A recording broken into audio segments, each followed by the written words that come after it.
మోహన్ రెడ్డి 12, బోండా ఉమామహేశ్వరరావు 12, దామల జనార్దన్ 12, భూమా అఖిలప్రియ 12, ఈ కింది వాళ్ళిద్దరూ రఘురామకృష్ణరాజు 11, చినరాజప్ప 11, బాల వీరాంజనేయ స్వామి 10, రవీంద్రనాథ్ రెడ్డి 10, పట్టాభి 9, నక్కా ఆనందబాబు 9. నెక్స్ట్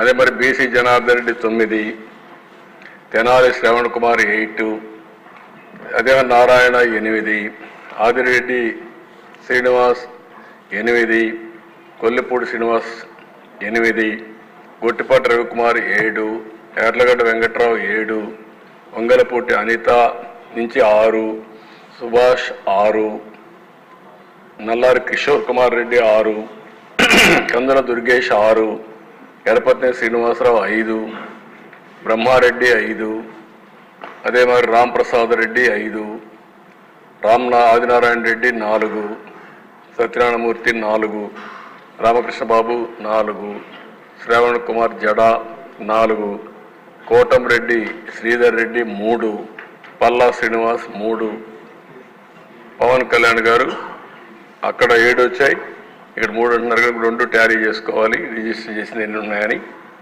అదే అశోక్ గజరాజ్ 2, షర్మిల 2, కడాని చెల్లిని కూడా వదిలిపెట్టలేదు. ఇక్కడ నేను చెప్పినట్టు కాకుండా కొన్ని కేసులు ఉన్నాయి,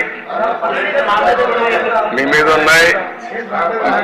కేసులు పెట్టిన వాళ్ళు మీరు ఒకసారి లేండి.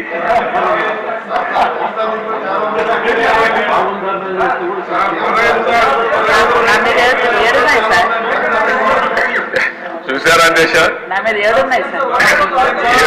7 కేసులు ఉన్నాయి. అంటే రాజకీయ పోరాటం చేసిన వాళ్ళందరి పైన కేసులు పెట్టారు. అంటే ఇంకెప్పటికీ బయట రాకూడదు అనుకున్నారు, కానీ నేరుగా ప్రజలు ఆలోచించి అసెంబ్లీ పంపించారు దేశ అందరినీ. మెజారిటీ మీరు చూశారు. ఆనాటి పాలనలో మనందరూ బాధితులే అసెంబ్లీ నుండి అందరూ. Thank you.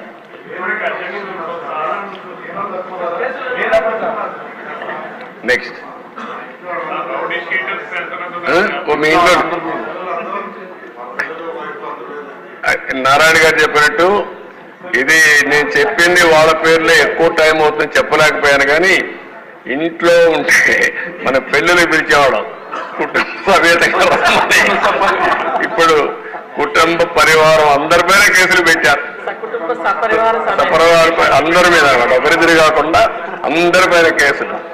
అంటే ఏ విధంగా హెరాస్ చేశారు. ఈ రాష్ట్రంలో ఎవ్వరు వ్యాపారాలు చేయడానికి వీల్లేదు, ఎవరు బయట రావడానికి వీల్లేదు, ఎవరు మాట్లాడడానికి వీల్లేదు. ఒకవేళ మీరు ఆస్తులుంటే ఆస్తుల్లో కూడా వాటా ఇమ్మంటే ఇవ్వాల్సిందే. ఇలాంటి భయంకరమైన పరిస్థితులు. నారాయణ గారు అయితే కూతుర్లు పెట్టారు, వాళ్ళ మిస్సెస్ పేరు పెట్టారు, అందరినీ వదిలిపెట్టలేదు. లేని వాళ్ళు చాలా మంది తక్కువ ఉన్నారు. ఇక్కడ 20 కేసులు ఉన్నాయి.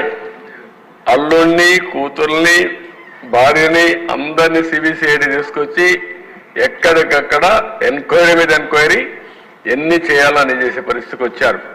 ఇప్పుడే ఒక చంద్రమోహన్ రెడ్డి గారు చెప్తున్నారు, కేసులు లేని వాళ్ళు పుణ్యాత్ములు, వాళ్ళకి బోనస్ అది ఎవరున్నారు పైకి లేవని ఒకసారి చూపించడానికి.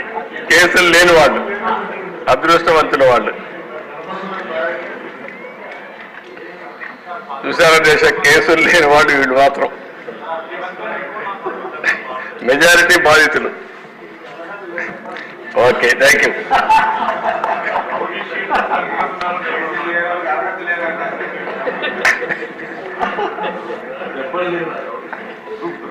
అధ్యక్ష, ఇది కేస్ స్టడీ. అధ్యక్ష,